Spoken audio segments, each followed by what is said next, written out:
What a fine day it is, isn't it everybody? To watch a tutorial video And in today's video, I will be showing you guys how you guys can reset the password of your HSBC bank's online banking account.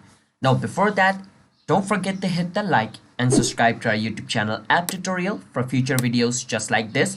And let's move on with the video now, shall we?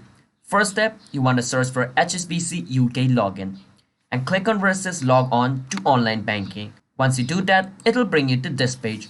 Over here, enter your username and click on continue. After you do that, on the next step, it's gonna ask you for your password. And right below your password, there's gonna be forgot your password. Just like on my screen, it's showing me forgot your username. In your screen, it's gonna show you forgot your password. You went to the next step where it's, asking for your password. And over here, you need to choose the type of info it's asking, like your card number or your Invest Direct account number. Then provide the information according to that, like your date of birth over here like this, and click on continue.